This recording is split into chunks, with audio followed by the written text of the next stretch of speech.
Lors de ce point de presse, le groupement des importateurs et distributeurs d'intrants agricoles a réagi à l'affaire du dit trafic d'engrais, dont l'une de leurs sociétés membres est accusée. Selon les responsables du groupement, leur société se trouve au cœur d'une polémique qui a commencé avec l'arrivée des engrais donnés par la Russie, dont selon eux, le partage a été inéquitable et hors norme. Nous avons vu sur les réseaux sociaux et dans la presse les images qui font état de magouilles dans le secteur des intrants à Sikasso et à Koutiala. En effet, depuis l'arrivée du don russe, soit les 22 000 tonnes destinées aux paysans et livrées par les entreprises ayant soutenu l'État pendant les quelques années de difficultés.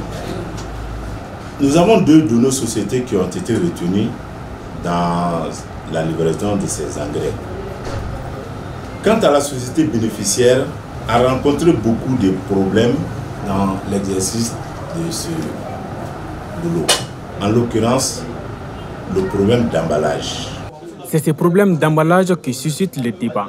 Le président du JDM donne sa version des faits.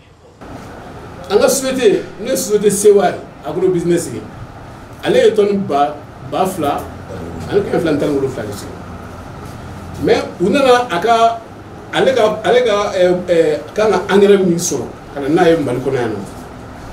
Au lieu de loger ici ni Mali photo drapeau be boré minga ici ga engrais dîner kata OCP Mali Maroc Guinée ke o boré ko boré ko dugura mbi boré na boré a sabana ba campagne 2017 2018 ko dugu sabana boré la boré do be no NPK de sebelen do mais ire de ba ko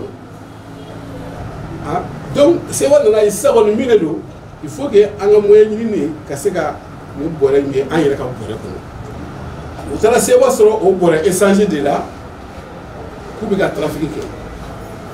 Suite à ces difficultés, les magasins de la dite société sont restés fermés depuis 29 jours et les villages qu'elle devait approvisionner restent jusqu'à ce jour sans leur dotation pour la campagne agricole.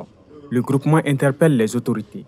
Nous sollicitons l'ouverture des magasins pour pouvoir sauver la campagne qui est déjà très avancée et la restitution des dépenses supplémentaires et que nos sociétés soient mises dans leurs droits dans tous les processus de sélection et autres aspects liés au bon déroulement de la politique agricole. Pour les importateurs et distributeurs agréés du JDM, une résolution favorable de cette affaire est essentielle pour la réussite de la campagne agricole en cours.